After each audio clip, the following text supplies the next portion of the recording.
untuk kita semua, selamat berjumpa kembali dalam New Life on Air, persembahan dari Gereja Sidang Jemaat Allah New Life.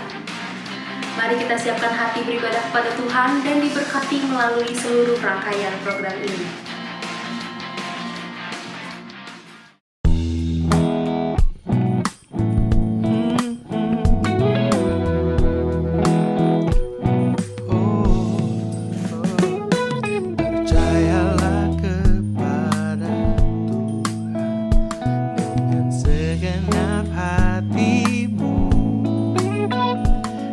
Jangan bersandar kepada pengertianmu sendiri. Percayalah kepada Tuhan dengan segenap hatimu, dan jangan bersandar kepada pengertianmu sendiri. Berbahagia orang-orang yang memperoleh hikmatnya, lebih berharga dari emas, perak, dan permata. Umur panjang di tangan kananmu, kekayaan hormat di tangan kiri, jalan-jalan yang penuh damai sejahtera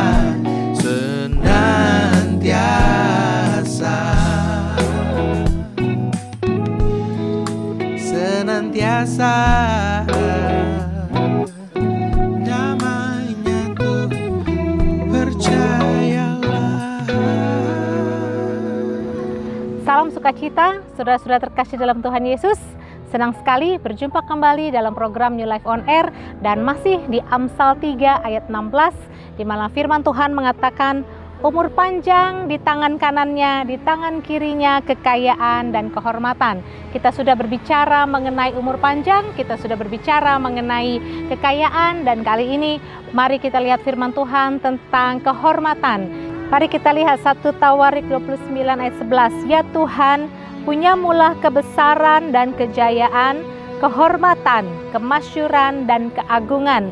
Ya, segala-galanya yang ada di langit dan di bumi. Ya Tuhan, punyamulah kerajaan, dan Engkau yang tertinggi itu melebihi segala-galanya sebagai kepala. Firman Tuhan mengatakan, dan saya percaya kita semua juga yakin, bahwa sebenarnya kehormatan bukan milik manusia. Kehormatan adalah milik Allah. Tuhan Allah satu-satunya yang mempunyai kebesaran, kejayaan, kehormatan, kemasyuran, dan keagungan. Kehormatan itu tidak layak untuk manusia. Kehormatan bersumber dari pribadi Allah. Namun Allah dengan kasih-Nya dan ada hubungan Allah dengan manusia ciptaannya, ciptaan yang unik dan khusus, berbeda dari ciptaan makhluk hidup yang lainnya. Manusia diciptakan serupa dengan gambar Allah, dan manusia diberikan sebuah porsi kehormatan yang sebenarnya adalah milik Allah sendiri. Allah yang sumber kehormatan itu membagi-bagikannya kepada manusia. Jadi kehormatan diberikan oleh Allah kepada kita manusia. Namun Allah punya kriteria-kriteria untuk memberikan kehormatan itu, keagungan itu, kemuliaan itu kepada manusia. Kita lihat yang pertama, Tuhan Allah memberikan kehormatan kepada mereka yang takut akan Tuhan. Amsal 15 ayat 33. Takut akan Tuhan adalah didikan yang mendatangkan hikmat, dan kerendahan hati mendahului kehormatan. Allah memberikan kehormatan itu kepada kita, orang-orang yang hidupnya takut akan Tuhan. Dan Allah juga memberikan kehormatan itu kepada yang rendah hati. Allah memberikan kehormatan kepada yang hidup mengejar kebenaran dan kasih. Kita lihat di Amsal 21 ayat 21. Siapa mengejar kebenaran dan kasih akan memperoleh kehidupan, kebenaran, dan kehormatan. Siapa hidupnya mengejar kebenaran dan kasih, Allah memberikan kehormatan. Kita lihat lagi, Allah juga memberikan kehormatan kepada mereka yang di pandangan matanya adalah orang-orang yang hidup dengan bijaksana. Amsal 3 ayat 35.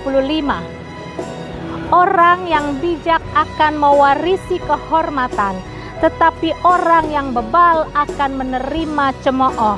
Allah tidak sembarangan memberi kehormatan kepada manusia yang hidupnya sembrono, yang hidupnya asal-asalan, yang hidupnya kacau, yang hidupnya tidak bijaksana, yang hidupnya berlaku bodoh dan bercela. Allah memberikan kehormatan kepada mereka yang hidup bijaksana. Kita lihat Amsal 18 ayat 12. Tinggi hati mendahului kehancuran. Sekali lagi, tinggi hati mendahului kehancuran, tetapi kerendahan hati mendahului kehormatan. Artinya Allah mau memberikan kehormatan, Allah mau memberikan seseorang dengan hidup dengan baik, dengan nama baik, orang dengan status yang dihormati kalau ia hidup dengan rendah hati. Tetapi orang yang hidupnya tinggi hati jangan pernah bermimpi dan jangan kaget ketika kehancuran itu datang. Kehormatan sejati adalah pemberian. Lukas 14 ayat 7-11. Karena Yesus melihat bahwa tamu-tamu berusaha menduduki tempat-tempat kehormatan, ia mengatakan perumpamaan ini kepada mereka. Kalau seorang mengundang engkau ke pesta perkawinan, janganlah duduk di tempat kehormatan, sebab mungkin orang itu telah mengundang seseorang yang lebih terhormat daripadamu. Supaya orang itu yang mengundang engkau dan dia jangan datang dan berkata kepadamu, berilah tempat ini kepada orang itu, lalu engkau dengan malu harus pergi duduk di tempat yang paling rendah. Tetapi apabila engkau diundang, pergilah duduk di tempat yang paling rendah.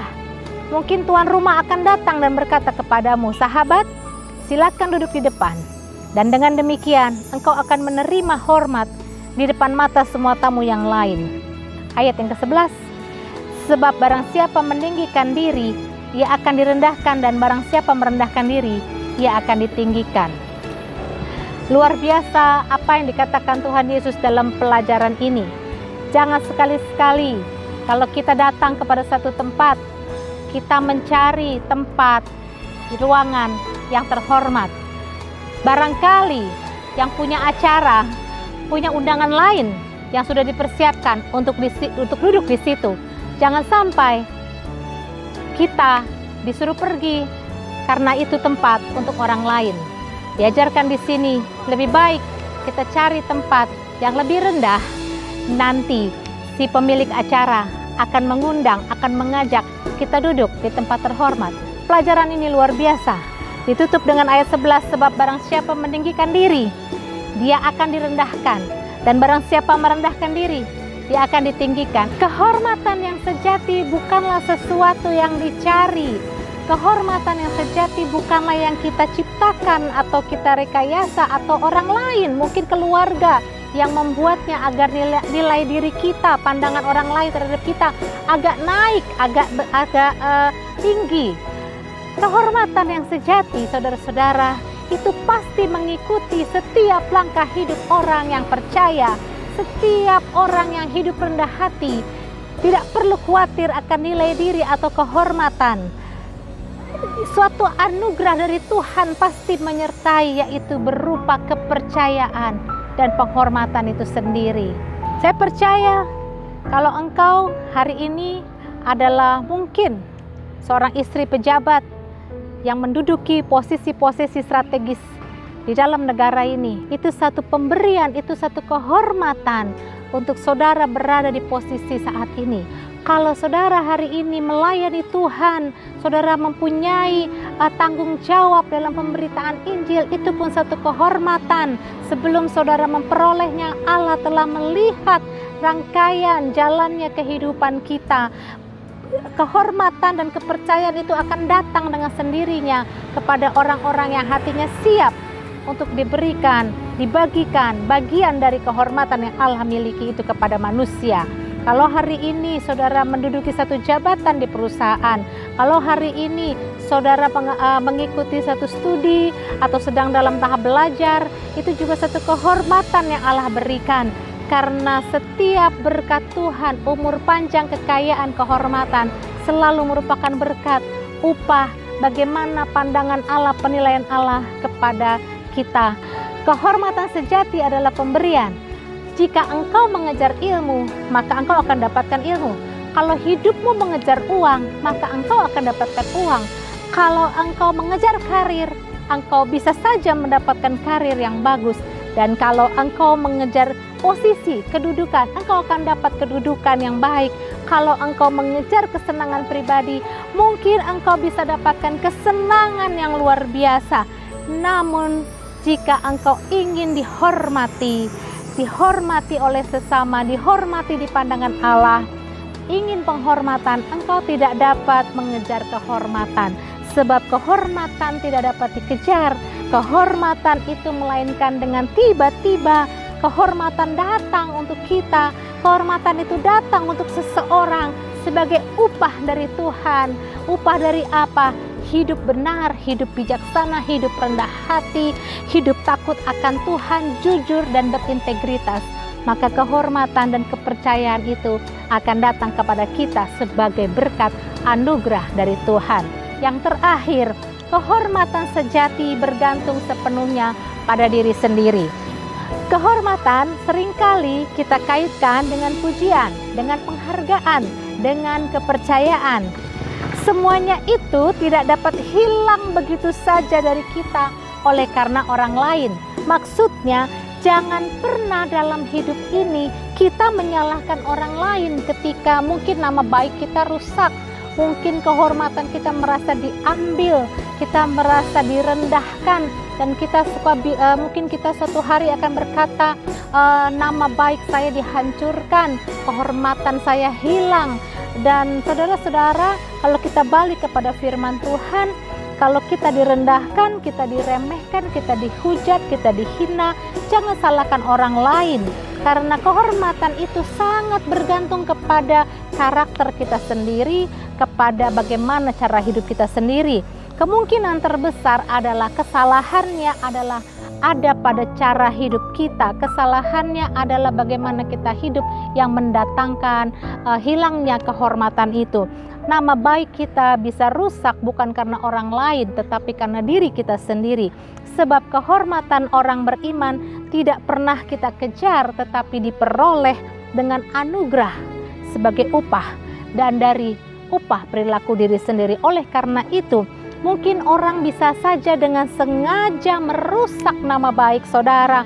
Mungkin orang bisa saja menghujat kita, memfitnah kita. Tetapi jika kita benar, jangan kita menjadi marah, karena firman Allah berjanji, Mazmur 37 ayat 5 sampai dengan 6, serahkanlah hidupmu kepada Tuhan dan percayalah kepadanya, dan Ia akan bertindak.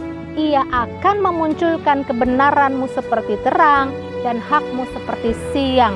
Bisa saja seseorang berbuat sesuatu yang kita anggap merugikan kehormatan kita, namun firman Allah mengajarkan berserah kepada Tuhan.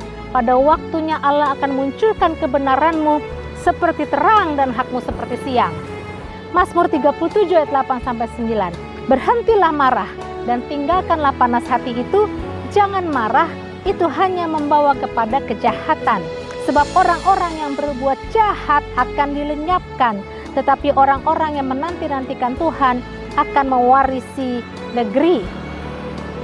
Ketika nama baik kita, ketika kehormatan kita serasa dihancurkan oleh orang lain, firman Allah mengatakan jangan marah selama engkau benar, selama engkau hidup benar di mata Tuhan. Pada waktunya kebenaranmu akan muncul seperti terang, maka Allah akan menyatakan dirinya. Tinggalkan marahmu, tinggalkan panas hatimu, sebab itu hanya akan membawa kepada kejahatan. Firman Allah berjanji orang-orang yang jahat akan dilenyapkan. Artinya pembelaan Tuhan selalu ada. Sebab kalau Allah memberikan kehormatan kepada seseorang, itu tidak akan pernah keliru. Dan kalau itu akan diambil dari kita, itu tidak pernah karena orang lain, itu semua karena diri kita sendiri. Demikian firman Allah kiranya menjadi jelas bagi kita bahwa janji Allah, umur panjang, kekayaan, kehormatan pasti akan digenapi bagi kita sebagai berkat ilahi, sebagai bagian hidup kita karena upah dari apa yang kita perbuat dalam hidup ini. Sebab Allah yang kita sembah adalah Allah yang adil, Allah yang tidak pernah mengingkari janjinya. Percaya kepada Tuhan, hidup rendah hati, hidup benar di hadapan Tuhan, Tuhan akan membela kita dan menggenapi semua janjinya. Haleluya, terpujilah nama Tuhan. Tuhan Yesus memberkati kita. Amin. Bapak, terima kasih untuk hari ini. Kami ingin bawa hati kami, seluruh hidup kami, untuk menyembah-Mu ya Tuhan. Dalamnya kasih-Mu Bapa, terlebih dari segalanya, pengorbanan yang termulia selamatkanku. Dengan darah yang tercurah, ampuniku atas dosa. Ku bersujud kepadamu, oh Yesusku. Engkau ku sembah, Kau yang terindah. Pulihkan ku dengan darah-Mu. Engkau ku sembah, Bapa mulia. Seumur hidupku ku mau menyembah-Mu.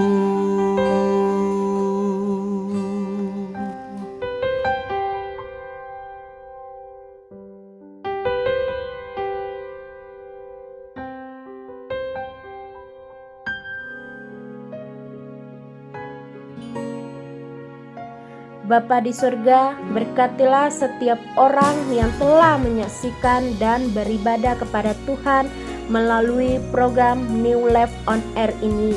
Setiap orang yang mempunyai persoalan dan beban-beban berat, kiranya menemukan jawaban di dalam Tuhan Yesus dan limpahkanlah damai sejahtera. Sembuhkanlah mereka yang sedang dalam kelemahan atau kesakitan, baik jasmani maupun sakit mental, di dalam nama Tuhan Yesus. Kami bawa kepadamu Tuhan Indonesia dan seluruh negara-negara di dunia agar segera keluar dari wadah pandemi COVID-19 ini. Kami mohon pertolongan Tuhan untuk para pemimpin negara Indonesia agar diberikan hikmat dan kemampuan serta segala sumber daya yang diperlukan untuk melindungi rakyat Indonesia. Pulihkan ekonomi bangsa kami ya Tuhan. Kami memberkati Indonesia dalam nama Tuhan Yesus. Kami juga berdoa, berkatilah Gembala Sidang GSJA New Life dan seluruh gembala-gembala sidang dan para hamba-hamba Tuhan di Indonesia agar diberikan pelindungan Tuhan untuk selalu setia mengerjakan amanat agung Tuhan Yesus, yaitu menjadikan segala bangsa murid Tuhan. Berkatilah seluruh gereja sidang-sidang jemaat Allah di Indonesia dan seluruh utusan misi GSJA ke berbagai negara dan seluruh gereja-gereja lain yang ada di Indonesia agar menjadi jawaban Tuhan bagi kebutuhan jiwa-jiwa. Di dalam nama Tuhan Yesus, haleluya, amin. Terimalah berkat Tuhan. Segala berkat ini akan datang kepadamu dan menjadi bagianmu jika engkau mendengarkan suara Tuhan Allahmu. Diberkatilah engkau di kota dan diberkatilah engkau di ladang. Diberkatilah buah kandunganmu, hasil bumimu dan hasil ternakmu. Diberkatilah bakulmu dan tempat adonanmu. Diberkatilah engkau pada waktu masuk dan diberkatilah engkau pada waktu keluar. Amin.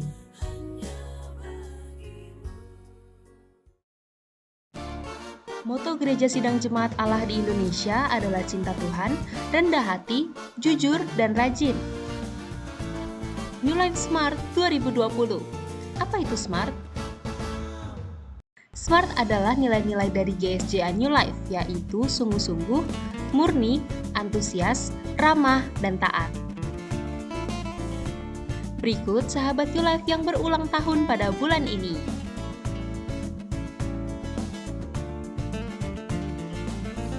Selamat ulang tahun ya, Tuhan Yesus memberkati. Untuk mendapatkan video khusus firman Tuhan, saudara dapat mengakses YouTube channel Riaska Astari pada playlist Kabar Baik. Bagi saudara yang ingin menjadi bagian dari kami, silakan menghubungi nomor berikut ini atau menuliskannya dalam kolom komentar.